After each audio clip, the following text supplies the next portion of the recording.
He thought he was just tying a little girl's shoelaces, until her name made his entire past come crashing back. Manhattan was slipping into its evening rhythm, the kind of rhythm where the city lights seemed to hum in harmony with the steady pulse of traffic.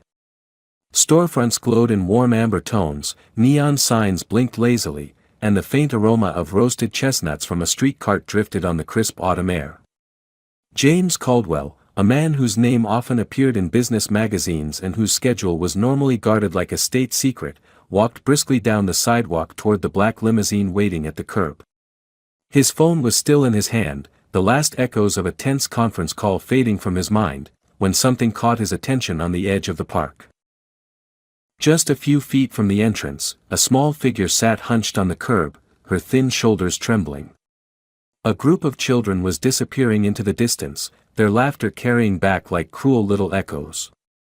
James slowed his pace, frowning, his gaze locking on the girl. She was no more than 5 years old, her blonde hair catching the glow of a nearby street lamp like spun gold. Her small hands fumbled desperately at the laces of her bright pink sneakers, tugging and twisting but failing to form the loops. Each failed attempt made her breath hitch, and when she finally dropped her hands into her lap, tears streaked down her pale cheeks. James hesitated for only a moment before stepping toward her, the sharp click of his polished shoes softened by the damp pavement. He crouched down so they were eye to eye, the towering city fading into the background. His voice came out gentler than he had expected, almost tentative. "Hey there, having a bit of trouble?" The girl lifted her head, her blue eyes wide and glassy, searching his face as if trying to decide whether he was safe. She didn't speak, just gave the smallest of nods. Without another word, James reached forward, taking the untidy laces into his hands. His fingers moved with deliberate care, not rushing the task, the way someone might when they know the act itself is more important than how quickly it's done. When the bow was neatly tied, he gave one lace a light tug to test it. "There," he said, smiling softly. "That should hold for a while." It was a small smile that bloomed on her face in return, but it was genuine, fragile yet warm. For James, it was strangely disarming. He had closed multi-million-dollar deals, spoken on global stages, and navigated crises that would have crushed other executives. Yet in that moment, kneeling on a sidewalk in the fading light, it felt as if the most important thing he had done all year was to tie a little girl's shoes. When she finally spoke, her voice was quiet, almost shy, as if unused to being heard. "My name's Lily." James didn't know it yet, but in that single moment, on that unremarkable curb, with the city roaring around them, his life had begun to change in ways he could never have predicted. They sat there for a moment, the street lamp above them casting a faint halo around the small space they shared. The sound of the city kept rolling in waves, car horns, distant music, hurried footsteps, but James found himself strangely disconnected from it all. He didn't usually linger with strangers, especially not in public, and yet there was something about the little girl that held him in place. She had tucked her feet beneath her now, as if protecting the freshly tied laces, and her small hands worried at the hem of her denim jacket. He asked where she lived, the question slipping out without thought, and she told him about a house far outside the city, the way the walls creaked when the wind blew, and how the roof leaked when it rained. She spoke with the blunt honesty of a child, unfiltered and plain, but never once sounding like she was asking for pity. There was a quiet resilience in the way she described her life, as though hardship was simply a fact she had learned to live alongside. When he asked about her parents, her gaze dropped to the ground. She told him her mother had died a few years ago, and that she had never met her father. She said it in a voice too steady for a 5-year-old, as though she had told the story enough times to make it feel like a distant truth rather than an open wound. James felt something heavy settle in his chest. He tried to keep his face neutral, though a faint ache crept into his expression. It was then that he asked, almost casually, what her full name was. The girl's eyes lifted to meet his again, their blues so bright they seemed to catch the light even in the shadows. "Lily Clark," she said, as if it were the simplest thing in the world.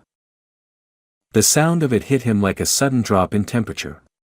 He felt his pulse quicken, a strange and unwelcome tightness gripping his throat. Clark. It was a name he had not spoken in years, a name tied to a part of his life he had buried beneath deadlines, acquisitions, and the sterile glamour of boardrooms. Emily Clark. The woman who had once been his entire world before he let ambition push her away. In a rush, fragments of memory returned, the way Emily's laughter would linger in a room, the stubborn tilt of her chin when she challenged him, the softness in her voice on the rare nights when they both forgot the rest of the world existed. He remembered the fight, sharp words spoken in the heat of frustration, his own pride drawing a wall between them that neither dared to climb. She had left the city without warning, and he had told himself it was for the best. For years, he believed it. Or at least tried to.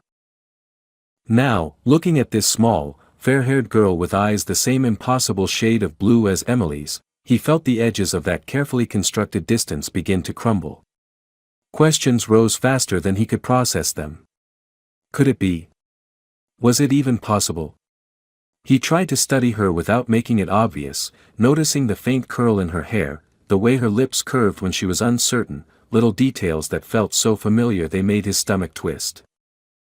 She said nothing more, content to sit there beside him, swinging her feet lightly above the pavement.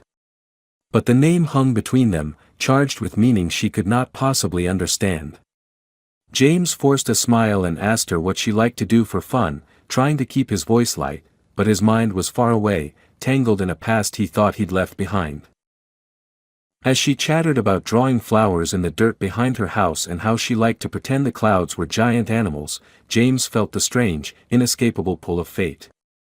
He had come down this street by pure coincidence, a man too busy to notice anything outside his own tightly managed schedule, and yet here he was, sitting with a child who carried a name, and perhaps something far greater, that could rewrite everything he thought he knew about his life. And deep down, in a place he wasn't ready to admit even to himself, he already feared the answer to the question forming in his mind. That night, James lay in his apartment surrounded by silence, the kind of silence that didn't comfort but pressed in from all sides. The skyline glowed beyond the floor-to-ceiling windows, but he barely noticed the city he had once claimed to love. His mind was tangled, replaying the scene in the park over and over, each detail etched sharper with every recollection, the way Lily's voice sounded when she said her name, the glint of her eyes under the street lamp, the small hesitation before she trusted him enough to let him tie her laces. He kept coming back to the last name, Clark, and each time it struck like a physical blow. He had told himself that Emily was a closed chapter, a memory that belonged to a younger, more reckless version of himself, but the truth was she had never really left him. Her ghost had lingered quietly in the back of his mind for years, resurfacing in unexpected moments, always pulling at the edges of his thoughts before he pushed it away again. He remembered the night they parted, how the argument had begun with something trivial, he couldn't even recall the trigger, but had spiraled into an indictment of their entire relationship.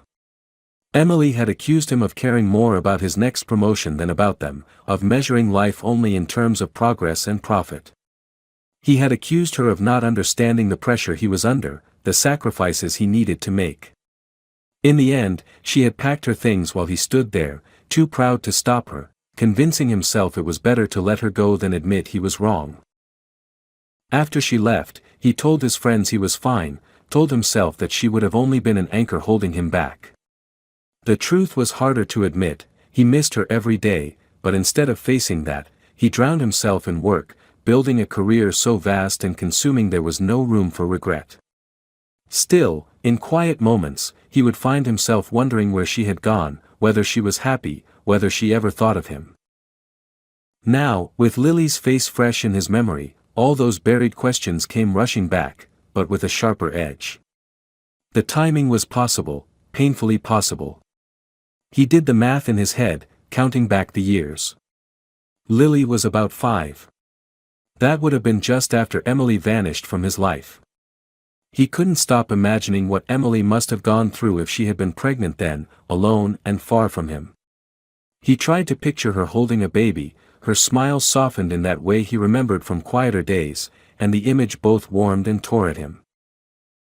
He rolled onto his back, staring at the ceiling, and felt a gnawing mixture of guilt and longing. If Lily was his daughter, then he had missed her first steps, her first words, the years when a father's presence meant everything. He imagined her birthdays without him there, school days where she faced the world without a hand to hold, nights when she might have cried herself to sleep not knowing she had another parent somewhere in the world. The thought made his chest tighten until it almost hurt. James was not a man given to uncertainty, his career had thrived on decisive action, but this was different. Every instinct told him to find out the truth, to track down whoever was caring for Lily and see if there was any connection to Emily that went beyond coincidence. But another part of him feared what he might discover, feared the confirmation that would bring with it the crushing weight of responsibility and the realization that his choices years ago had shaped a life he hadn't even known existed. He got up and poured himself a drink, though it did nothing to steady him. Outside, the city buzzed and glittered, a reminder of the life he had built and the fortress of control he had wrapped around himself. For the first time in years, he felt that fortress crack. Somewhere out there, a little girl with Emily's eyes had tied herself into his life without knowing it, and he understood, with a clarity that unsettled him, that nothing would be the same after that chance meeting. The following morning, James woke with a sense of determination that felt almost foreign to him, the kind of conviction that wasn't about contracts or quarterly goals but about something far more personal. He had spent most of the night weighing the risks of what he was about to do, but in the end, the pull of needing to know was stronger than any fear. By mid-morning, he had found a way to trace the girl's location through a contact who owed him a favor. It wasn't difficult, the world was far smaller when you had the means to navigate it. The address was scrawled on a slip of paper he kept turning over in his hand as his driver navigated the outskirts of the city. The neighborhood was a far cry from the polished towers of Manhattan. Here, the houses were older, leaning a little under the weight of years, their paint faded and roofs patched with mismatched shingles. His car stood out immediately, sleek and foreign against the cracked asphalt and overgrown lawns. He stepped out and took in the small white house at the end of the street, its porch sagging slightly, a line of potted plants struggling to survive along the railing. For a moment, he hesitated at the foot of the steps, feeling like an intruder about to cross into a world where he might not be welcome. When the door opened, it was answered by an elderly woman with silver hair pulled back into a loose bun. Her eyes were sharp despite the deep lines around them, and she studied him with a guarded wariness that made him straighten instinctively. She didn't invite him in right away. Instead, she asked who he was and why he was there, her voice firm but not unkind. James introduced himself carefully, explaining that he had met Lily in the park the previous evening. He spoke her name softly, as if testing her reaction, and saw something shift in the woman's expression. She stepped aside and gestured for him to enter, leading him into a modest living room that smelled faintly of old books and chamomile tea. The furniture was worn but clean, the walls lined with photographs, most of them of Lily at various ages. He found himself drawn to a framed picture on a shelf, a much younger Emily holding an infant swaddled in a blanket, her smile bright but her eyes carrying a depth he recognized instantly. The woman noticed where he was looking and set a cup of tea in front of him before sitting down across from him. There was no ceremony in the way she spoke, she simply told him the truth. Emily had passed away 5 years ago, taken suddenly by an illness that had left no time for goodbyes. Lily had been barely old enough to understand, and since then, she had lived with her grandmother in this small house. Then came the words that made James feel as if the air had been pulled from the room. Lily was his daughter. Emily had always meant to tell him, but she never did, convinced that he was too consumed by his work and that stepping back into his life might only cause more pain. James sat there in silence, his mind reeling, his hands tightening around the cup though he hadn't touched the tea. 1,000 emotions surged at once, guilt for the years he had missed, grief for Emily, and a fragile, unfamiliar hope at the thought of what this could mean. The woman's voice softened as she told him that Lily knew nothing about who he was, and that if he intended to be in her life, it needed to be for the right reasons. Money would not fix what the girl needed most. Love, consistency, patience, those were the things her granddaughter had been missing, and those were the things James would have to decide if he was willing to give. He left the house with his thoughts in turmoil, the quiet weight of Emily's absence heavy on his shoulders. But beneath the grief and regret, there was something else, an unshakable resolve forming, the certainty that he could not walk away from this now that he knew the truth. In the days that followed his visit to the small white house, James found himself slipping into a routine that was both deliberate and cautious. He didn't want to overwhelm Lily or disrupt the fragile balance of her life, so he approached from the edges, finding small ways to be present without announcing himself as anything more than a friendly face. He began stopping by the park on his way home from work, timing his visits so they would coincide with the moments she played on the swings or crouched in the grass with a notebook, sketching flowers and small animals. Sometimes he would sit nearby, pretending to read, while keeping just enough distance so she could choose whether to engage.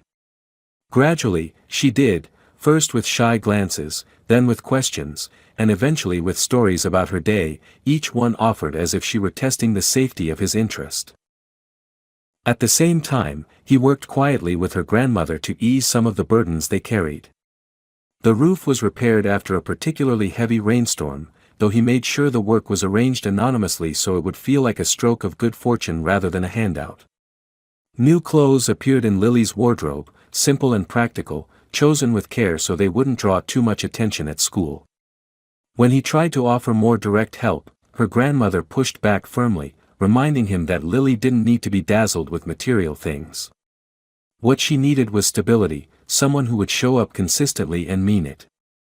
That challenge struck him more deeply than he admitted aloud, because showing up, truly being there for someone, was not a skill his career had trained him for. He began to notice details about Lily that made him think of Emily in ways that were both comforting and painful. There was a spark in the way she argued her point, even when it was over something as small as the rules of a game. She had the same tilt to her head when she was curious, the same tendency to drift into thought when she was listening to music or watching the clouds. Yet there were also pieces of her he didn't recognize at all, parts that had formed entirely without him, shaped by her grandmother, her friends, and the quiet resilience born from a life that had not been easy. The more time he spent with her, the more he began to see how she navigated the small cruelties of childhood. She never mentioned the teasing directly, but he caught glimpses of it in the way she hesitated to join certain groups at the park, or how her smile tightened when other children showed off new backpacks or expensive shoes. She didn't complain, but he could feel the weight of it in the way she straightened her back, as if daring the world to notice her for something other than what she lacked. One afternoon, as they sat on the grass sharing a paper bag of warm pretzels, she told him in a matter-of-fact tone that she wanted to be someone important when she grew up, not so people would like her more, but so no one would be able to laugh at her again. The words hit him harder than he expected, and he found himself fighting the urge to promise her the world right there and then. Instead, he asked her what being important meant to her, and she answered without hesitation, it meant being someone people listened to, someone who could help others. Her answer stayed with him long after he dropped her off at home. That night, he thought about how easily he could give her the material security she didn't have, and yet how difficult it was to give her what she truly wanted, confidence, dignity, and the knowledge that she mattered. He realized that his role couldn't be limited to financial support or occasional kindness. If he was going to step into her life, it had to be with the intention of helping her build the foundation she deserved, even if that meant reshaping the way he had lived his own life up until now. It was a daunting realization, one that came with the uncomfortable awareness that he would have to change as much as she would. But as he lay awake that night, staring at the ceiling, James understood that this was not the kind of challenge he could walk away from. The small, stubborn voice of a 5-year-old in a denim jacket had already rooted itself in his life, and the thought of losing that voice was one he couldn't bear to imagine. It happened suddenly, with no warning, on a gray afternoon when the air felt heavy and the wind carried the smell of rain. James had just left a meeting when his phone buzzed with a number he didn't recognize. The voice on the other end was trembling. It was Lily's grandmother, and she was speaking so quickly that it took him several seconds to understand her. Lily was in the hospital. She had collapsed at school, and the teachers had called an ambulance. They didn't know what was wrong yet, but it was serious. The sound of panic in the woman's voice cut through him like nothing else could. Without thinking, he left his car idling in the street and told his driver to head straight for the hospital. When he arrived, the corridors were bright but cold, smelling faintly of antiseptic and metal.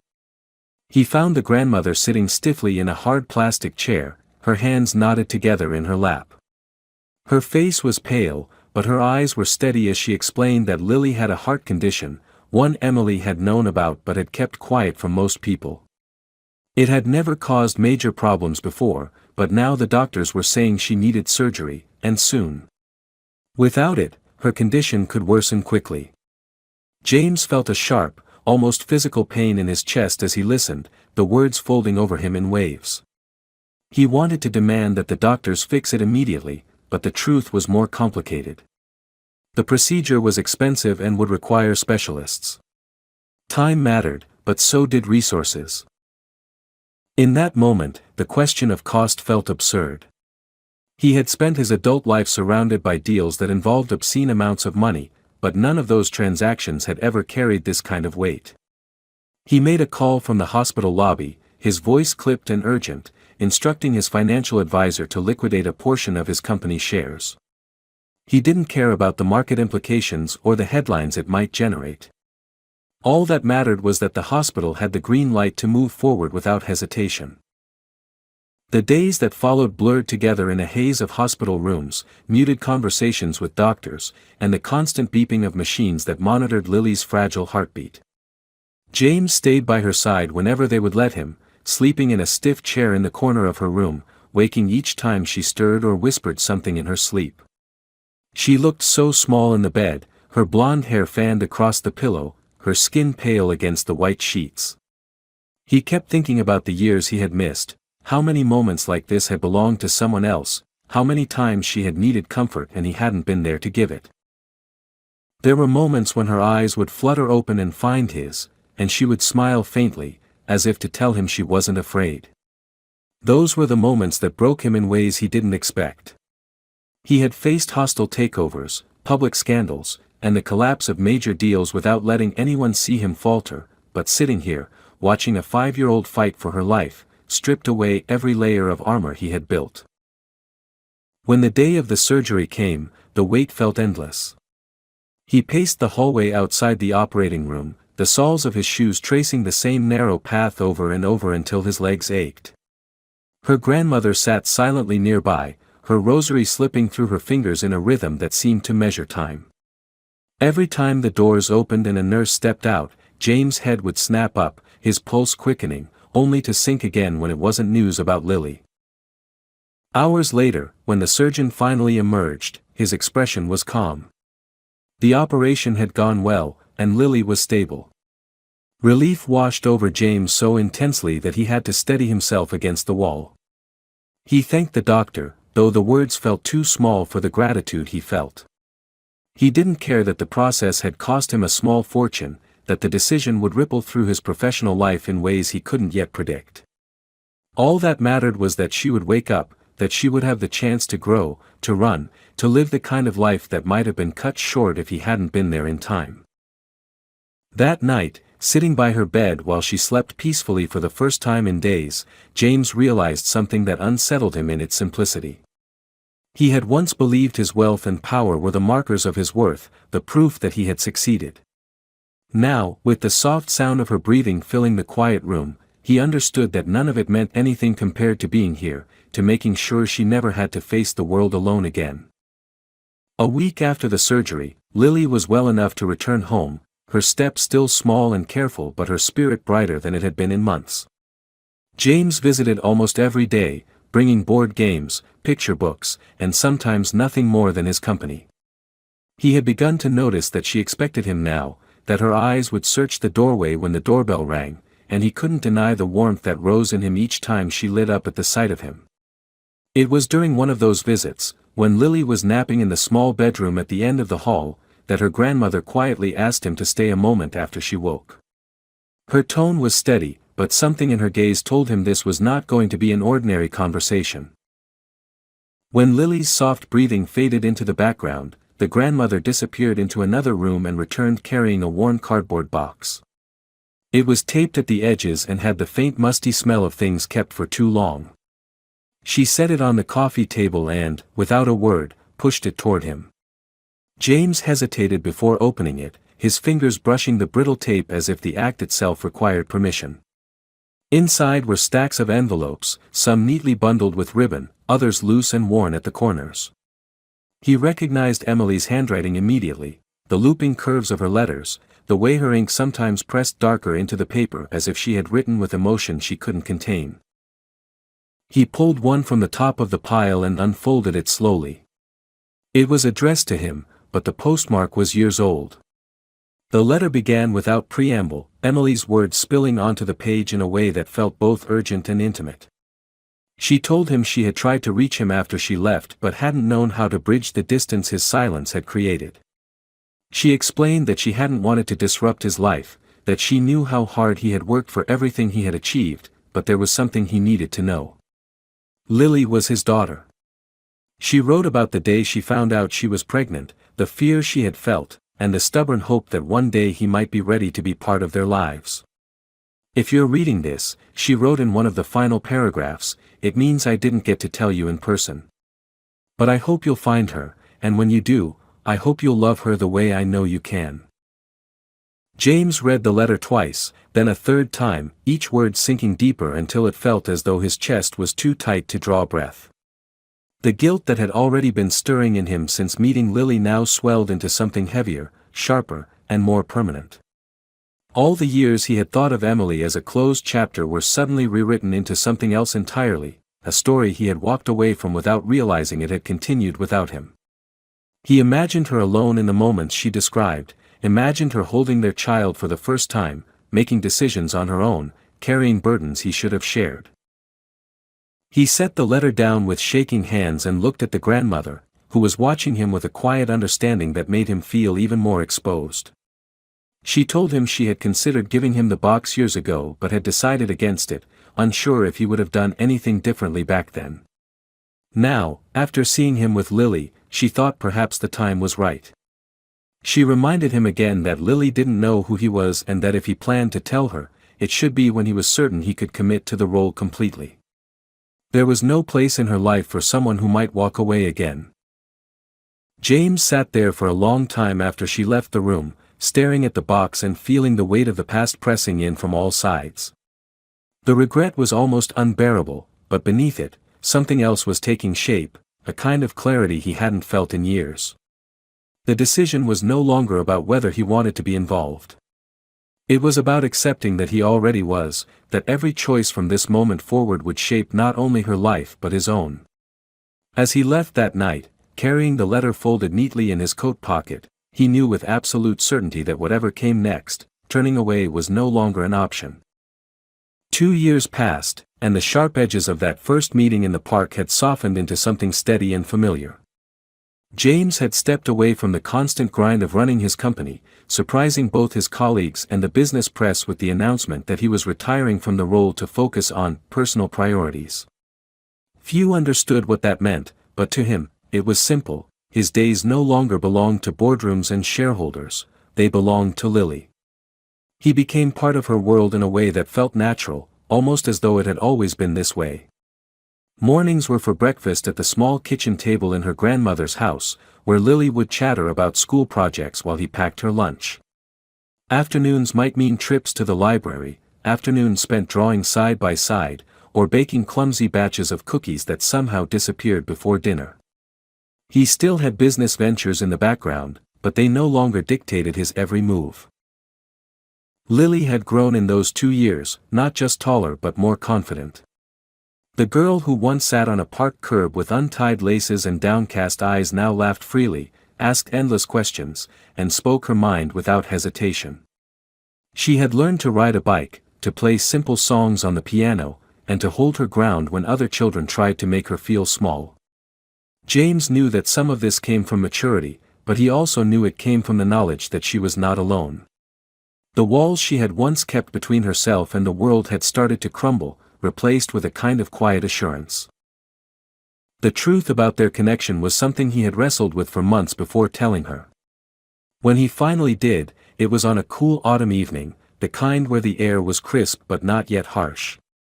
They had been sitting on the porch, the sky streaked with pink and orange, when he told her about Emily, about how he had known her mother long before Lily was born, and how he hadn't known she existed until recently.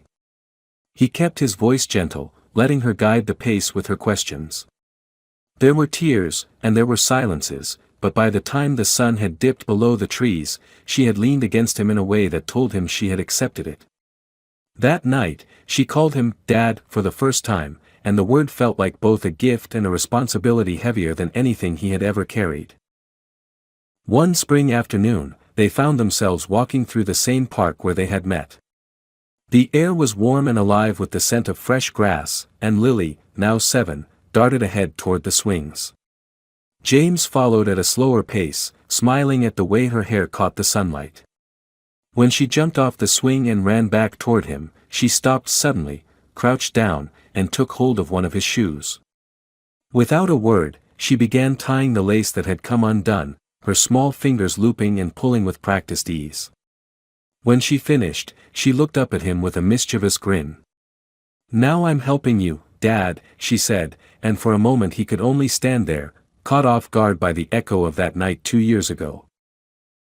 It struck him then how much had changed, not just in her life but in his own. He thought about the man he had been before, driven by ambition, always looking toward the next goal, blind to what he had been missing. Now, standing in the late afternoon sun with Lily's laughter still ringing in his ears, he understood that success had nothing to do with stock prices or influence. It was here, in the easy closeness of this small moment, in the knowledge that she trusted him enough to reach for his laces without asking.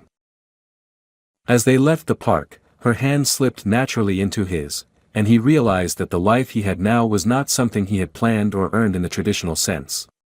It was something far rarer, a second chance, offered without warning, tied together not by grand gestures or perfect timing, but by the simple, unshakable bond between a father and the daughter he had almost lost before he even knew she existed.